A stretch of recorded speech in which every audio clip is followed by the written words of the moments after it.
Hello, welcome to Pop Culture Graveyard. I'm Hollis, and today I'm going to talk a little bit about Beastie Boys' most underappreciated album. Not the most popular, not their best, but their most underappreciated album. So that's coming up, but first I want to get there. So we're going to talk a little Beastie history. If you didn't know the Beasties from their hardcore days, the CB's matinees where they would play and the, Tim Summer hosted Noise the Show kind of radio that was playing them. If you didn't know their hardcore punk days, the first time you experienced the Beasties was probably Cookie Puss. This is the 12-inch. It's a nice 12-inch. The way most of us in New York got it was on this kind of a looking thing. Kind of beat up, Rat Cage Records, but this one looks pretty good. Beastie Boys, post-hardcore, they went into hip-hop, they loved the genre, and with them at the time was Kate Schellenbach, their original drummer. Great drummer, cool person. She later went on to Luscious Jackson when she was unceremoniously kicked out of the band. When Rick Rubin appeared on the scene with the Beasties, she kind of disappeared because it was very much cultivated that Def Jam wanted them to just be a band of bad boys and not a bad girl. So she beat an exit, and she did fine because Luscious Jackson is one of my all-time favorite groups. So Cookie Puss was a joke record, kinda. It's a really funny, great track. My favorite track on it though is Beasty Revolution. It's hysterical, and you really gotta love reggae to kind of capture it and play with it so effectively. So I'm sure it was a big love of the boys at that time, the boys and girl at that time, and it's really my favorite. And British Airways used it without their permission in a commercial, and so they got a chunk of change when they took them to court, and they were able to get a loft on Christie Street with that money, like 40 grand or whatever it was, and they started recording there. So it kind of I think MCA said it was responsible for kicking off their whole career, really. So anyway, Cookie Puss brought them on the radar of Rick Rubin and hence Def Jam, at which point they came out with Licensed to Ill. This is the album where the Beasties took over the world, but it's really kind of the album where Rick Rubin and Russell Simmons took over the world via the Beastie Boys. It's from the opening strains of Led Zeppelin drums and Black Sabbath guitars. It's very much a Rick Rubin at that time record, but the Beasties really shine on here in spite of or because of its flaws. It's very much of that time, very drum track heavy, very almost Run DMC, Sucker MCs kind of based production, very sparse, yet at the same time it's got a fat sound. So it was very, very well done. But and just let's throw out "Fight for Your Right." It was a joke song. They made it as a joke, and it was taken seriously by really a bunch of people who I don't think the Beasties ended up being happy with. They wanted to be successful, but I think this blew them up to a degree that kind of almost was embarrassing for them, I think. They wanted to be as big as their peers, maybe, or at least, to use the analogy of them touring with Run DMC, they were happy just to be on the bus. But I don't think they had 10-time platinum in mind when that was recorded. But anyway, after a while, it was so successful that Russell Simmons said, you know what, we're making a lot of money. We could make more if we just stop paying them royalties. So they did that. Um, and I mean, look at these guys. Look at them at the time here. You see? Do you see the faces? They had no clue. They had no clue that they were about to take over the world, and they don't look ready. They don't look ready at all. These guys were they were babies. The baby fat is still on them. So, you know, when Russell said, you know, you're in breach of contract, they were like, but we're friends, and you're our manager. Shouldn't you have us in making a record instead of having us on tour? Which is a valid point. But anyway, that's how the big split happened. And it enabled them to go to LA and record what's seen as their masterpiece, Paul's Boutique. This is the Capitol 75th anniversary one, which sounds phenomenal. And it's an album you can't make anymore because money.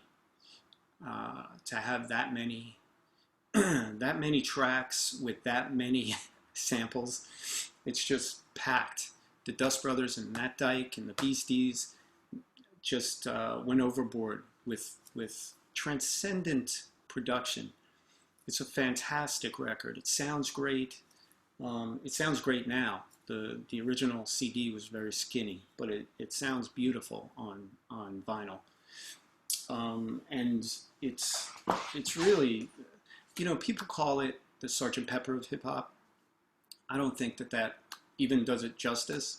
It's more like, forgive my geeking out, it's more like the Mothers were only in it for the money. You know, Frank Zappa's band, where it skewers a musical genre so hysterically, yet at the same time it acts as you know, high art within that genre in its own right. It's a statement. It's a satire. But it's really just a cavalcade of all the influences that would stand the Beasties in good stead going forward in their career. To wit, a few years later, after Paul's Boutique stiffed, which, you know, I hope I have an album one day that stiffs, that moves, you know, 2 million units as of today. But anyway, compared to the 10-time platinum license to ill, it was a letdown. So they picked up their instruments and made Check Your Head, which reestablished the Beasties as a creative force to be reckoned with, this time on their own terms. And it's just packed. Things like Funky Boss, Pass the Mic, Gratitude, Finger Licking Good. I mean, even the tracks that are just all in good fun are just banging. Groove Holmes, of course, paying tribute to the great jazz great keyboard guy. My Beloved, Live at PJ's, which is my favorite track on this album. So anyway, this is just a phenomenal album that reestablished them and kind of provided the blueprint for the next 20 years of their careers, which the follow-up, Ill Communication, was maybe a more polished version of. With this album, they took over the world again in a big way, and they did it on the video front too, with Sabotage, Spike Jonze directed, and it just blew them up massive. There's some great guests on here. Q-Tip is on here. He's phenomenal as usual. Sure Shot, Root Down, Bobo on the Corner. Eric Bobo is playing with them here. He's the great son of Willie Bobo, the percussionist and jazz head. But anyway, it's a really great record. Great production by the Beasties and Mario Caldato Jr., which brings us to my pick for the Beasties' most underappreciated album. Bim, right here. Hello Nasty. It's a phenomenal album. It's very underrated by Beastie standards. You know, did it sell a few million units? Yes, it did. But it has been largely forgotten when people talk about great Beasties albums. And so I'm just hoping to maybe kickstart a little more interest in it. Uh, First of all, the album cover. Can you beat that? Packed like sardines in a tin. I just love seeing Yauk that happy. I hope he had a lot of days with that expression, just laughing his ass off. But it's hysterical. I don't know if this is an egg or something. It looks like it, but really an interesting cover. It almost reminds me of a jazz cover. You know those wacky jazz covers where the guys just went for it. I think I think it's called Dynamic Duo. There's like a Wes Montgomery, Jimmy Smith album where they're both eating hot dogs with like intertwined arms, and it's so madcap and playful. And this is the same kind of playfulness that it reminds me of. But anyway, the title Hello Nasty comes from the Beasties had a production company, Nasty Little Man, and the receptionist would answer the phone at the company, "Hello, Nasty," and the Beasties just thought that was hysterical, and so that's the title. It's packed with music. It has way more tracks than any other Beastie Boy album, so you get a lot of Beastie bang for your buck. It kicks off with Super Disco Breakin', which is one of my all-time favorite songs by them, and it got glossed over because Intergalactic was such a monster hit. It took over the world, and rightly so. But this just has so much going for it. Body moving. Oh, it's got instrumentals too that people forget about, like Sneaking Out the Hospital. That is just Beastie Boys at their most Lalo Schifrin. It's their Back in NYC album. They were in LA for the previous 3 albums, and Yauk moved here first. Look at me, talking like I'm in New York. I'm in LA now. Yauk moved back to New York, and they followed him because, as you get from the Beastie Boys book, Yauk was quite the creative guiding force and leading light of the band. It's the first appearance of Mixmaster Mike, which was a really big step up for them DJ wise. They started with Rick Rubin, they DJ Hurricane, they had a couple of DJs for live things, but until they got Mixmaster Mike, no one ever pushed them out of their comfort zone, as Mike is wont to do. Even when they're playing live, he'll put on some stuff and mix up some new things that they have to rap over. Sometimes you'll see in live clips, the boys will start laughing and like look back at Mixmaster Mike, who has this puckish grin on his face, and they just have to go with the flow. And as with any great artist, if you push them out of their comfort zone, if you challenge them, they rise to the occasion, and only good things happen. So he definitely was an addition. There's a different type of song on here. There's 3 tracks that are sung, and not rapped, but sung by Ad Rock, who, maybe was a little self-conscious because he uses a vocoder over his voice for all 3 of them. It's End Me, Instant Death, and Song for the Man, which is a great track. It's a feminist anthem, all about guys talking to girls when they're walking down the street, and it's anyway, Ad Rock singing, I could have used more of that going forward. And the final track, Instant Death, that he created, and maybe this is really why he used the vocoder so much.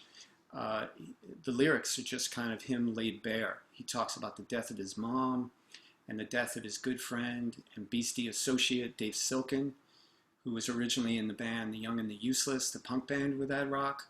So I think, there's a lot of feeling there that he wanted to kind of at least disguise his voice a bit. And it's a great way to end the album, Instant Death, and it stops on a dime, as any song named Instant Death should.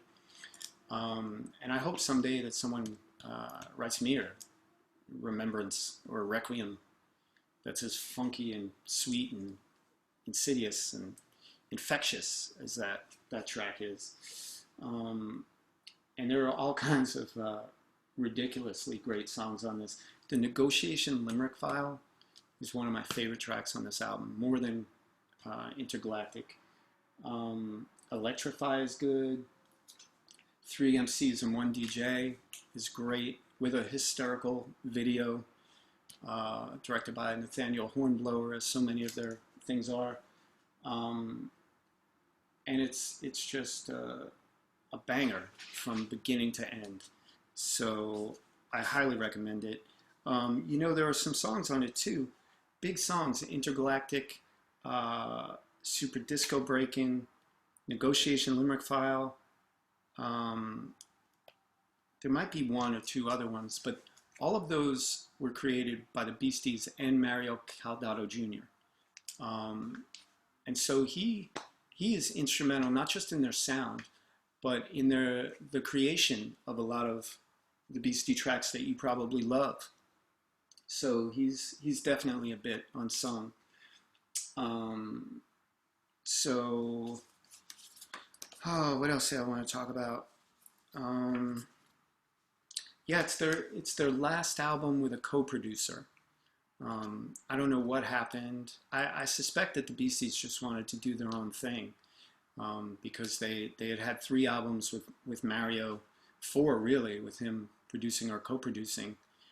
And so I think they just wanted to do a change, and Mario was fine because he went off and won some Latin Grammys, and he's just an unbelievable studio technician. But yeah, it's also the first time that the band wrote rhymes together since Paul's Boutique. So, and if you see them, any pictures of them at that time, they were having so much fun trading rhymes again that it really it showed up when they went on tour, because they just kept doing longer and longer DJ sets as opposed to picking up the instruments. So I think that they were surprised by how much they enjoyed it. This was the sound of my summer for 1998, much in the same way that Chibomato Stereotype A was the sound of my summer for 1999, and Lab Cabin California was my 1995. This album was just 1998 to me. I put this album on and I'm instantly transported there. And that's what a lot of the best music does. It's a time machine, and it's one that I highly recommend you hop into and check out. So that's my choice. Listen, if you want to learn more about the people, places, and things in this week's episode, visit your local library. I cannot recommend this book highly enough. It is just packed with stories about the Beasties. If you love the Beasties, you got to get this book. You know how you read a great book and you're like, oh man, I love that book. I wish it was longer. It is. Look at this. This is a hefty, hefty book. Packed, action-packed. Everything. What do you want? A schematic of G-Sun Studios where they recorded all that great? It's in here. What do you want? A long, rambling story about how Yauk is a genius? It's in here. In fact, there are many of them in here. You know, it was only written by the 2 surviving Beastie Boys, Mike D and Ad Rock.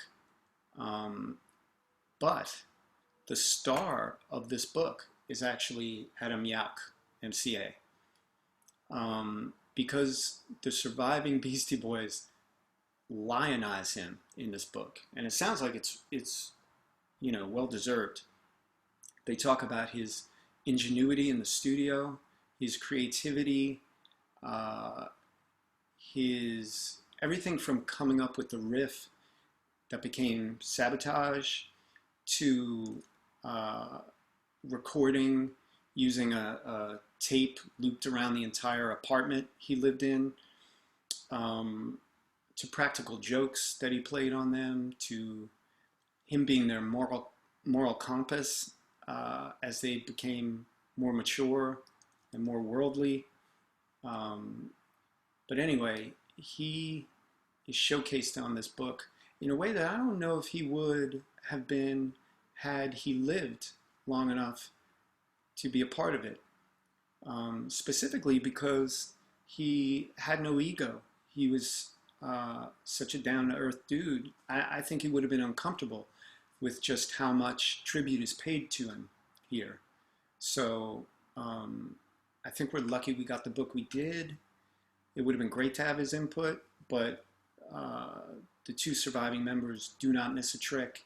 It's entertaining, it's touching, and I really think you're going to enjoy it. Wow, Hollis, you got so much great info on the Beasties. How do you do it? Because I'm like Clyde, and I'm rocking steady. You know, in addition to the written word, there's been an awful lot of great shots taken of the Beasties. This one here, Ari Markoupoulos, was a photographer who captured the Beasties out on tour for 2 straight albums. He was out with them from 91 to 96, and he captured them in all kinds of poses, mostly in midair. But he caught like tour crazy Beastie years where they were just packing houses and building up their celebrity. He's backstage with them. If you're a fan of the Beasties, I recommend this. He also ended up directing at least one video by Beastie Boys, which was great. I also recommend, if you find it, if you should find it somewhere, BIM, this Def Jam recordings book. I forget when it came out, maybe 4 years ago or something. It's a big tome. It is packed with great photos and great stories too. And there's an entire section on Beastie Boys, and everything from, you know, how Ad Rock did the beat for LL Cool J's I Need a Beat, to them on the Joe Franklin show. It's got stories of them going out on tour, when they first became massive. It's got an awful lot on Rick and Russell. So I really think that if there's any way you can find this used or something, you will not be sorry. If you're itching for, you know, a comp, you want to know who the Beasties are, who they were, more importantly, I highly recommend The Sounds of Science. It is the best anthology so far that was put out. It's all of the great songs the Beasties did way back, or some of the great songs the Beasties did way back from their hardcore days all the way up through Hello Nasty, which is when it came out. It is even housed in a great tribute to Paul's Boutique here, picture-wise. That great all-encompassing shot down on Ludlow and Rivington streets. It comes with a big booklet that has all kinds of pictures and little anecdotes about the songs or the recordings. And I really recommend that anyone who is curious and wants to hear more or dip their toe in the water, it's great. I'm putting links below to all the stuff I'm showing you. In case you're interested and you want to get it, just go and get it.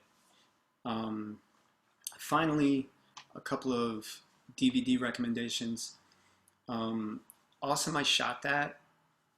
I'm not recommending it for the concert itself, which I don't know if you remember the idea, but Another great Yauk idea was we'll give out cameras to like 100 people coming into the venues every night when we're on tour, and then we'll cut it together into a long form concert video.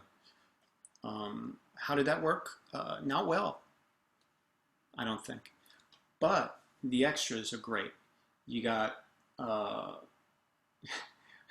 Day in the Life of Nathaniel Hornblower, which is the alter ego of Adam Yauch. But to this day, the other Beasties play it Tony Clifton style, like he actually is a real person. He's Adam Yauch's uncle, they say now in interviews. But I don't think that gives Yauch enough credit because he had great ideas.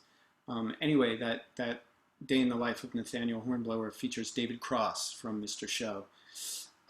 There's Jerome Crook's Angry World.